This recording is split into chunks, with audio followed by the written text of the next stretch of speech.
Women's participation in sports has never been higher, with numbers hitting 7.21 million in the UK in 2016. But despite this, over 40% of women working in the sport face discrimination, and prize money for men's football is 40 times higher than for women. We asked some of the highest profile women in sport about their experiences and whether they think there is a glass ceiling for women's achievement in sports. Well, I agree and I disagree because there's definitely a glass ceiling. Could a woman manage a Premier League team? No, so there's definitely a glass ceiling there. There's no women in the entire EFL, glass ceiling there. Does it mean they can't? No, but it's having the opportunity, and I don't think perceptions have changed enough of women's football and women's coaching for that to happen at the moment. It's a tough industry, whether you're male or female. I think harder for women because the industry is almost clogged by the male game, and the assumption is that men are more knowledgeable in the game than women. The female game's growing, and obviously there's been coaches that have gone and coached non-league men's teams, and do I think there'll be someone leading one of those teams soon? Probably not right now, because I don't think there's enough respect there. I can count how many times I've been called a physio when I've turned up at a football game. You know, everybody thinks, well, there's a female in the coach, you know, it must be the physio. No. So you sort of sometimes have to take those things on the chin. I've been quite lucky. I've never really had any sort of behaviours or judgments towards me because I'm a female. You do get the odd comment, but it's nothing enough to say you're not good enough because you're a female. So it's putting yourself into situations and doing it regardless, not feeling to be put off because there's a lot of, you're in a male-dominated industry. At Sky, I don't see myself as working in a man's world because there are so many women there. But obviously what you see on screen, on television, is traditionally men interviewing men about men, with men in the studio as pundits. I hope, and I really do hope, that the culture in clubs is changing, because I certainly found, even once I had my qualifications and a good amount of experience there was not a lot of doors were opening for me. I thought that having my A licence would have been, all these doors were going to fly open magically, and it didn't really happen. We saw what happened with Mourinho and the Eva Canero thing, and unfortunately that was probably the worst thing that could have happened in a situation where the headlines probably came about because she was a woman and he undermined her position. And I think that was a bit frustrating because that set everybody back a little bit and thinking, oh, well, maybe women can't work in the industry. For women especially, the sports industry can be a competitive environment, but progress is being made. In football, starting with the current season, the Women's Super League is fully professional across all 11 clubs. In other sports, there have been huge successes for England and Britain's national teams. So how is this progress on the field translated into the industry?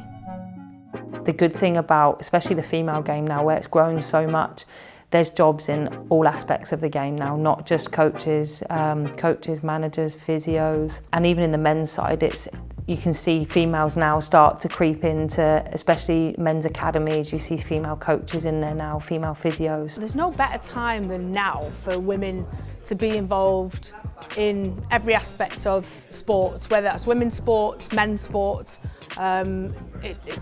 It makes no difference. There are a number of women in senior positions within football industry. Not enough just yet, but I think that the driving force of forever changing the diversity of football is providing more opportunities for women to develop within the game. I don't believe in glass ceilings at all.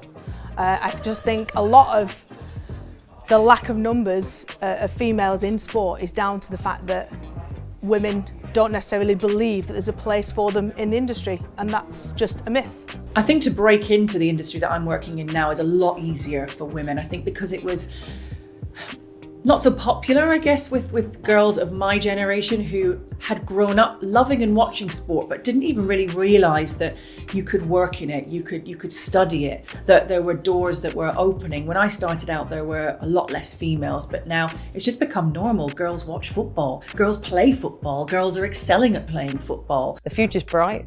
The female coaches are improving, there's more of them, there's a lot more female players, the game's changing, and Listen, the most successful sports teams in this country are female. Cricket, rugby, football. Like, it's not a coincidence, so someone's doing something right. Somebody said to me once about the quality of a female in the role is generally better than the quality of the guy in the role, and that's because we face more challenges and barriers and we have to overcome them to ever get in the same position as our male counterparts. And I do believe that's true. I think when I was younger, I got through the glass ceilings by not noticing they were there, you know, because I think now if I look back, I think, gosh, I can't believe I did that. I can't believe I asked those questions of those people, and I kept knocking on my boss's door asking to do live sport at Sky, and I was a bit more brazen perhaps than I should have been. There is still a long way to go to address the gender imbalances in the sports industry. But women trying to break through now have so many role models to look to in all areas of sport for inspiration and advice for the future.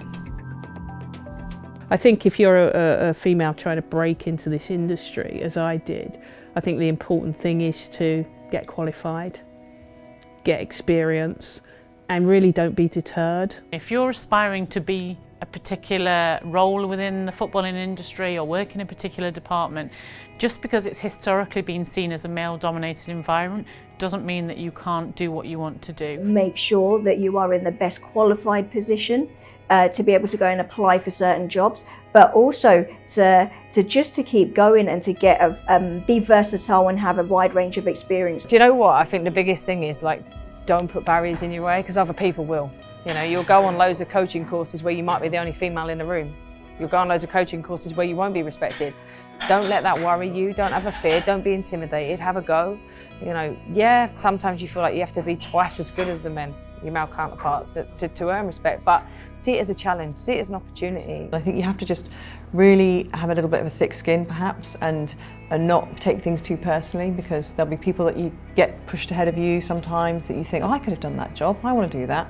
But you know, you have to just keep perspective on things, that you know, you're not always going to be the number one choice for everybody, but experience counts for a heck of a lot, and you eventually will get where you want to be if you keep working and keep getting that experience. I think it is like that belief in yourself.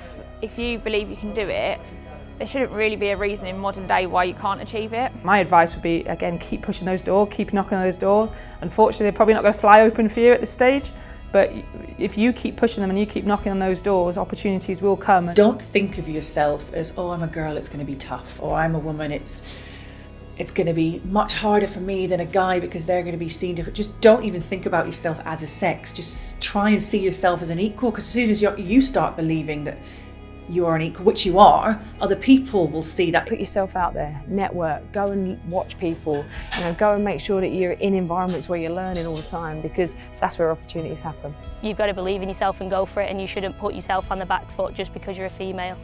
So find it within yourself to go for it. Whatever opportunity you see, if you think you're good enough for it, you've got to go for it.